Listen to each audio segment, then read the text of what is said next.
जय गुरु जी, शुक्राना गुरु जी। संगीत जी, आज हम दिव्याभा अपनी बुक के पेज नंबर 80 पे हैं और ये जो सत्संग है वो अशोक ग्रोवर अंकल का है जो कि दिल्ली से है।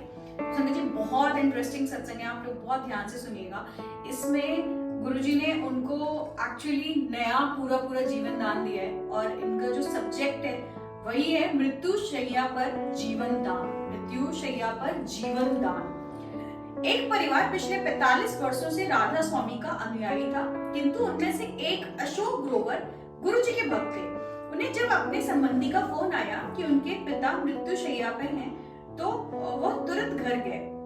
उनके पिता को लगातार हिचकियां आ रही थी और डॉक्टरों ने कुछ और ना कर पाने की असमर्थता व्यक्त कर दी थी। अशोक गुरुजी को पूरे मार्ग याद करते हुए उनको दिल्ली के अपोलो हॉस्पिटल ले गए, जहां उनको गहन सेवा केंद्र में एडमिट कर दिया गया। उनके पिता का ब्लड शुगर 700 तक पहुंच चुका था। आंतों ने कार्य करना बंद कर दिया था और हिचकियां उनकी भांति धीमी हो रही थी। चिकित्सकों ने आशा छोड़कर उन्हें घर ले जाने का परामर्श दिया। उसी समय अशोक को आभास हुआ कि अब उनके पिता स्वस्थ हैं और उनको चिंता करने की कोई आवश्यकता ही नहीं है।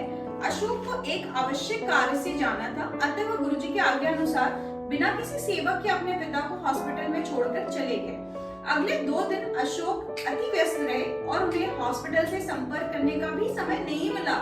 जब वो वापस आए तो उन्होंने अपने पिता को रोते हुए देखा। उनके मन में विचार आया कि उनके पिता उन्हें अकेला छोड़ने के कारण दुखी थे, पर उन्हें अचंभा तब हुआ जब उनके पिताजी ने पूछा क्या वो गुरुजी के पास गए थे। उनके पिता ने बताया कि कैसे अशोक के जाते ही उनके पिता को गुरुजी की सुगंध द्वारा उनकी उपस्थिति का आभास हुआ था और गुरुजी ने कहा, और भाई राधा स्वामिया की हाल ने तेरे।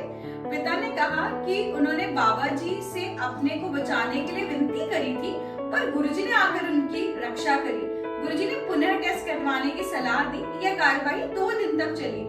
इस अवधि में उनके पिता को गुरुजी की सुगंध लगातार आती रही। परिणाम आने पर चिकित्सकों को विश्वास ही नहीं हुआ और वो अपनी पद्धतियों पर संदेह करने लगे। उनके अनुसार उनके पिता को कोई रोग ही नहीं था। उन्होंने एक इंसुलिन इंजेक्शन की सलाह दी, पर अशोक के पिता ने मना करते हुए कहा कि अब उन्हें औषधियों पर विश्वास ही नहीं रह गया। अब तो सबसे बड़े चिकित्सक गुरुजी के परामर्श से ही वो उपचार कराएंगे। 1 सप्ताह के पश्चात अशोक के पिता गुरुजी के पास आए तो गुरुजी ने वही शब्द कहे, और भाई राधा स्वामिया की हाल ने तेरे। फिर गुरुजी ने उन्हें बताया कि उन्होंने उन्हें नवजीवन प्रदान किया था।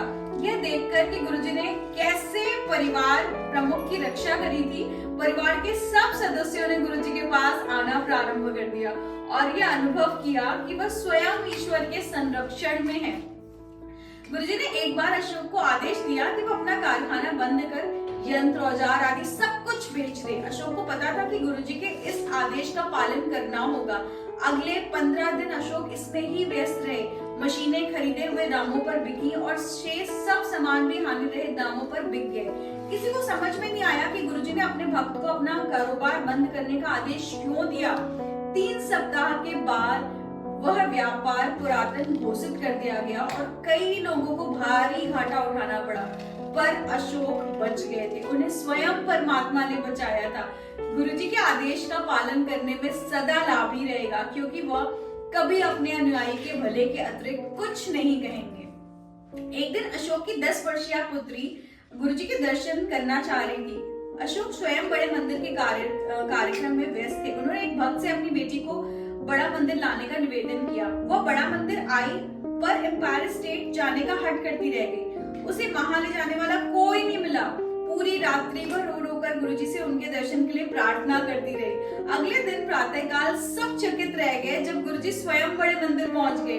तब अशोक ने उनको बताया कि उनकी बेटी रात को उन्हें याद कर रही थी। गुरुजी मुस्कुराकर उसको बोले, इसी कारण वो उससे मिलने आए हैं। गुरुजी की दया से उनकी बेटी अपनी कक्षा में प्रथम आई और तब से वो सदा एक प्रतिभाशाली बच्ची रही है।